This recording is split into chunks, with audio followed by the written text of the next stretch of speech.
Hello, this is Mark, and once again, we are refocusing Barbados.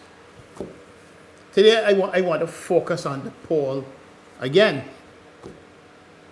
because there's some very interesting revelations coming out of this poll. And I don't know how many of you are seeing it the way I've seen it.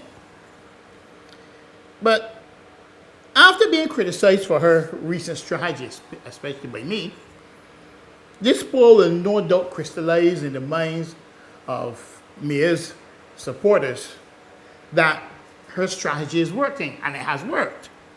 That is what they're saying to themselves by now, I believe. I can't see how though, but nevertheless, for the sake of the argument, let's give it to that. But I want us to look at a critical factor in the poll, which is very, very telling, and is very, very revealing. I want you to look into the satisfaction numbers. The satisfaction numbers demonstrates to us that it's about level within the Bs as it is in the Dems. It's 5.4 in the Dems, and in the Bs it's 5.6. Nothing to shout about. But as I've said, the Dems are going south with their numbers. The Dems are at an all-time low.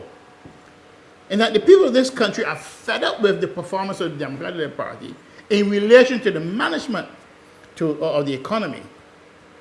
And therefore, their members will come under serious pressure. And there's supposed to be a level of dissatisfaction. So, they are at 5.4. But over in the Bs, it's at 5.6. I look at these numbers, and I'm saying to the Barbados Labour Party, don't start high-fiving yet.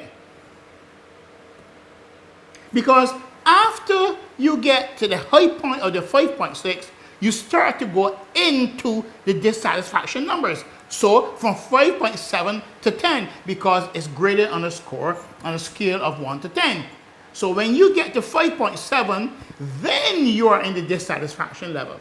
So actually what it is saying to the Barbados Labour Party, that the dissatisfaction factor is almost as high as the satisfaction factor.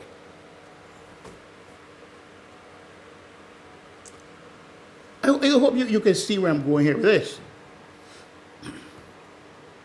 And it is about level within both parties. And you would expect that after the people of this country have received a drumming and receive a battering at the hands of the Democratic Labour Party, that the dissatisfaction with the Democratic Labour Party would have been greater.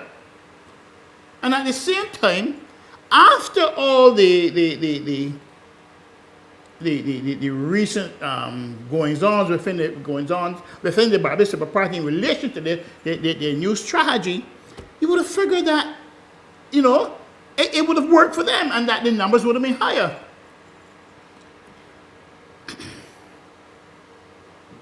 But there is something lurking in there that we have to look at. And I think that something is called confidence.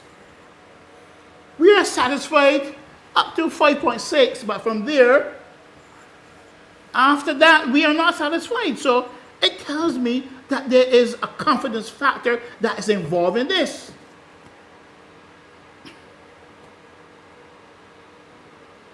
This poll, presupposes and assumes something that a lot of people may have overlooked.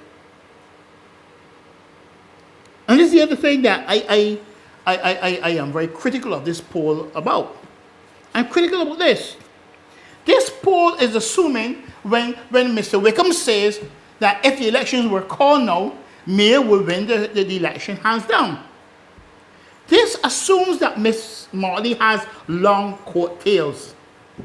And that is something the Barbados Labour Party has to ask itself. How long are the coattails of Ms. Motley? Does she have long coattails? Can she single-handedly carry the party like Mr. Arthur did, and like Mr. Tom Adams did, and like Edward Barrow did for the Democratic Labour Party. Because to assume that, and I have a problem with this, because it assumes no matter who the party selects as its candidates, she's still going to win the election.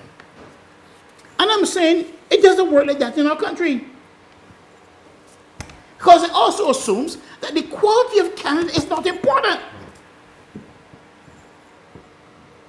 I want to remind Mr. Wickham and the Barbados Labour Party now that an election is won at the constituency level. It's not a popularity contest.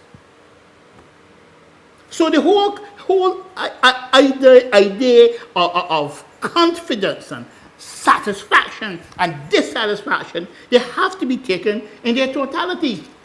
And I am very, very, very uncomfortable with the assumptions that are made by Mr. Wickham in his conclusions about the poll. Now, there's another thing I want to look at. The Owen Arthur factor. And this is the one I find very, very amusing. And I wonder where Mr. Wickham is going here with this. Now, let us look at it. The reality is, Mr. Arthur is a man before the party. Mr. Arthur does not have a base. So to put it in here, I am saying, is being mischievous. There are 10 people they look at in terms of leadership. Only one doesn't have a party, only one doesn't have a base, and that one person is Mr. Arthur. Yet still, he is lumped with all of these people who are within a party structure. You know, the public is aware of this. The public is aware of this. So if the question is asked about him, they're not going to consider him because they will say straight and plain, he has no chance of leading this country because he's not within a party structure. So why the question?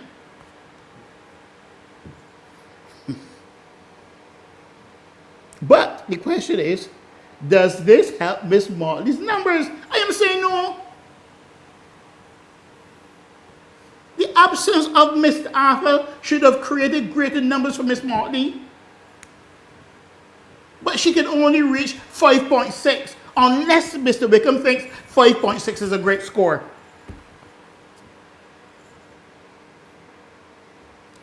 In fact, what it seems to be saying to me is that Mr. Arthur's absence, his leaving, has exposed Miss Motley and her leadership. And if you question her leadership on the basis of the satisfaction-dissatisfaction score, she is not doing a great job. Because she can only poll 5.6. And I'm saying again, unless Mr. Wickham thinks that 5.6 is a great score, Miss Motley cannot be doing a great job in the light of the fact that the Democratic Party's numbers are going south.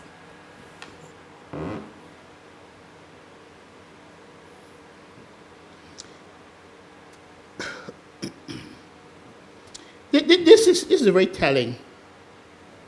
This is very telling. And I'm going to say this. There's still a lot of good coming out of this poll. Because, number one, excuse me, it sends a warning to the Barbados Labour Party. It does. Number two is that the Barbados Labour Party has to be wary. Barbados Labour Party has to be on its toes and not start high-fiving. Because one of the things that the Barbados Labour Party has, and they seem to be saying in the satisfaction-dissatisfaction numbers, is that yes, she is our leader. We will support her. But the truth is, we're not very enthusiastic about her. If we were enthusiastic, then those numbers would have polled higher. And this alone speaks to her confidence in her. This speaks to their confidence in the leadership of the party.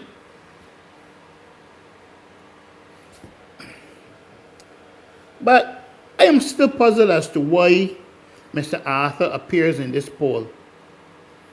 If you want to appear fair, ask Bridges the question, would you like Mr. Arthur to lead your country and be your Minister of Finance and Economic Affairs? Then I will be satisfied.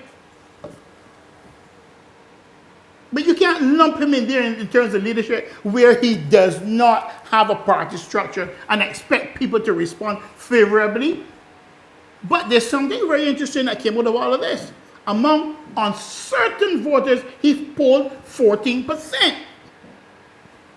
Almost half of what Ms. Motley polled among uncertain voters, which is 31%. Yet he doesn't have a party, he doesn't have a party structure, he doesn't have a base.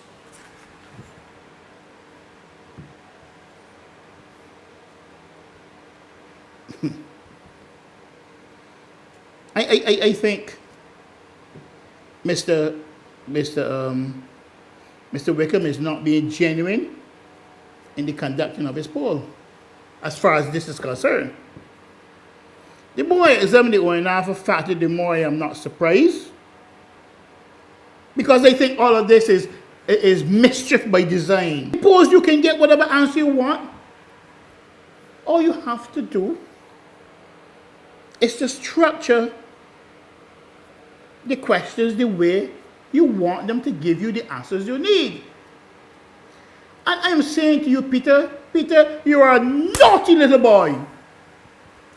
Thank you. This has been Mark, and we are Refocusing Barbados.